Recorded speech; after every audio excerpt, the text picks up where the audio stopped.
It had been 14 months since James passed away, but Margaret Lawson still felt his presence in every corner of the house. The echo of his laugh, the way he hummed while making coffee, the scent of his aftershave that lingered in the hallway, they haunted her in tender, painful ways. Most days, she managed. She moved through life as expected, tending the garden, attending Sunday service, hosting the occasional tea with friends. But inside, her grief lay like fog, never lifting entirely. On a grey Tuesday afternoon, Margaret found herself standing at the bottom of the attic stairs, holding a worn cardboard box. She had been meaning to sort through James's belongings for months. The attic had become a quiet mausoleum of their shared past. His old notebooks, winter coats, fishing rods, and stacks of books. For so long, she hadn't been ready to face it. But something about the way the light slanted through the window that day made her feel different. Not ready exactly, but willing. With a sigh, she climbed the narrow steps, each creak a small protest. Dust danced in the air as she pushed open the door. The attic smelled of cedarwood and age. She took a deep breath, steadying herself, then set the box down and began sorting. She moved slowly, methodically, setting aside books for donation and boxing up clothes for the church drive. Hours passed and the sunlight shifted. Just as she reached to open an old wooden chest they had once used on camping trips, something slipped out from between a stack of hardback journals. It was an envelope, yellowed at the edges and sealed with a waxy stamp she hadn't seen in years. The envelope bore her name in James's unmistakable handwriting. Her breath caught. She dropped to her knees, hands trembling, and stared at it as if it might vanish. Slowly, carefully, she broke the seal. The letter inside was dated nearly 25 years ago. "My dearest Margaret," it began, "if you are reading this, it means I've left this world before you. And for that, I am deeply sorry. There is no version of life I ever wanted that didn't have you in it, but I wanted to leave you something more than memory. I wanted you to know the truth of how much you changed me." Margaret read the letter through tears, her heart thudding in her chest. It was a love letter, but more than that. It was a farewell, a confession, a gift. James wrote about their early struggles, the fears he had never voiced, the quiet pride he felt watching her raise their children, and how deeply he had loved her from the moment they met. "You were my anchor when I drifted, and my joy when the world felt dull. If I couldn't be with you at the end, I hope this letter finds you in a moment of peace. Let this be a reminder that love never leaves, even when we do." Margaret folded the letter against her heart, the paper soft but sturdy. She closed her eyes and wept, not just with grief, but with gratitude. In that dusty attic, surrounded by decades of their life together, she didn't feel alone anymore. The following morning, Margaret sat at the kitchen table with a cup of lukewarm tea, James's letter folded neatly beside her. She had read it 3 more times before falling asleep, each reading uncovering another layer of him, a vulnerability he had rarely shown in life. Now, as the early sun streamed through the lace curtains, the letter felt like a bridge across the great divide of loss. She glanced at the attic stairs again. The thought of returning so soon unnerved her, but there was something unfinished up there, something calling to her. She set her tea down, slipped on a cardigan, and climbed the stairs with more resolve than the day before. The attic looked different now, less like a museum of grief, more like a room waiting to be rediscovered. She returned to the wooden chest, the one where she'd found the letter. This time she opened it fully. Inside was a velvet-wrapped object she hadn't noticed before. She unwrapped it carefully to reveal a small, ornate music box, mahogany with brass trim, the kind they had admired in a little shop during their honeymoon in Vienna, but couldn't afford at the time. She stared at it in disbelief.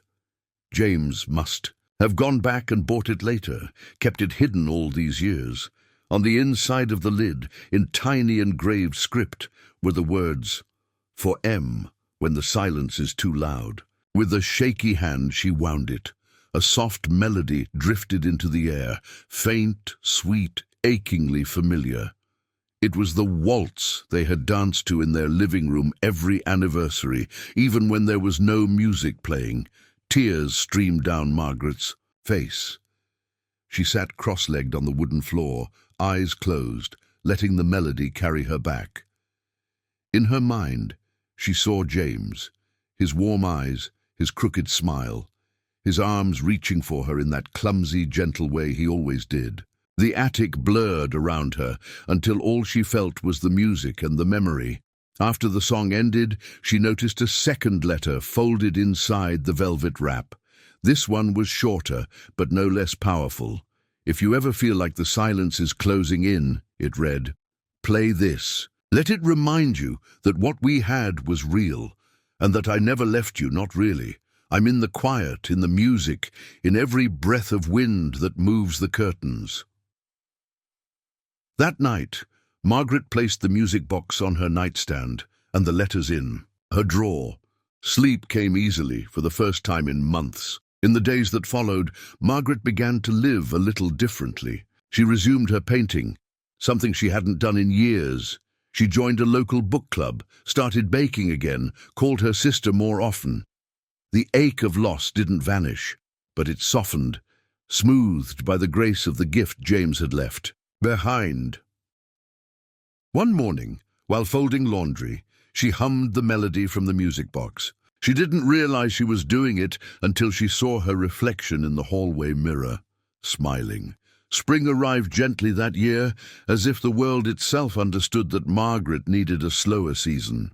The azaleas in the backyard began to bloom. Again, vibrant pinks and reds, flaring against the new green of the lawn.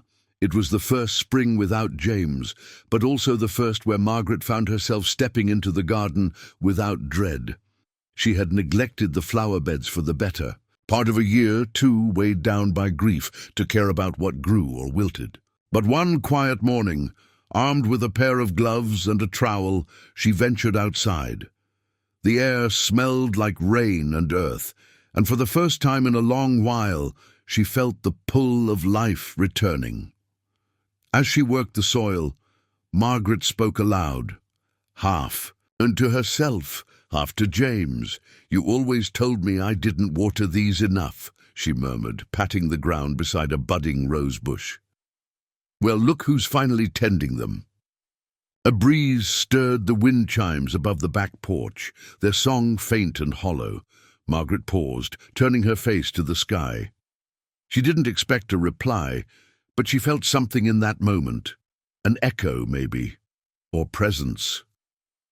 In the weeks since, discovering James's letters and the music box, she had noticed these strange moments of clarity. A bird appearing at her window when she felt especially low. A familiar song playing on the radio when she considered turning it off. These small signs weren't concrete, but they made her feel watched over, not haunted, comforted. While clearing out the dead leaves near the garden shed, she found an old journal tucked into a rusted toolbox. She opened it with curiosity, then froze. It was James's handwriting. Unlike the earlier letter, this was not written for her, but it was about her. A collection of musings, entries, and thoughts dated over the last 2 decades. He had written about their fights, their vacations, her kindness when his mother died, her stubbornness when she wanted to adopt that mangy dog they ended up loving. Page after page, a portrait of their marriage unfolded, not polished, but deeply real. One entry read, "Today she made soup and forgot the onions, then apologized 3 times even though I told her it was fine. She worries too much. I wish I told her more how much I love even her mistakes." Margaret pressed the journal to her chest and sat down in the grass. The garden was quiet, except for the bees and the wind. Her heart ached with the depth of what she had found, not just love, but the invisible traces of it she had never seen before. Later, she placed the journal beside the music box. Another piece of him, another part of the story he had left behind. As the sun dipped below the horizon, She sat on the porch wrapped in a shawl, sipping tea, watching the sky fade from gold to violet. She thought of James, of the life they had shared, and of the life still ahead. She no longer feared the silence. In it, she had found him. Summer crept in quietly, with golden evenings and cicadas singing into the dusk. Margaret had settled into a rhythm that surprised even her. Morning tea on the porch, afternoon walks through the garden, phone calls with old friends she had once let drift away. Slowly, piece by piece, she was reassembling a life, but she still felt there was something unresolved, something left unsaid. One Saturday morning, she packed a small bag with the music box, the letters, and James's journal. She drove 2 hours west to a quiet lake they had discovered early in their marriage, a hidden place they had returned to on anniversaries, on difficult days, or when they simply wanted silence. James had once carved their initials into a bench overlooking the water. That bench had become theirs. She hadn't returned since he passed. When Margaret arrived, the lake shimmered in the summer sun, just as she remembered. The trees bowed slightly over the shore, and the air smelled of pine and water lilies. The bench was still there, aged but intact, their initials faint but visible, J+M. She sat down, placing the music box and journal beside her, and for the first time opened her heart aloud.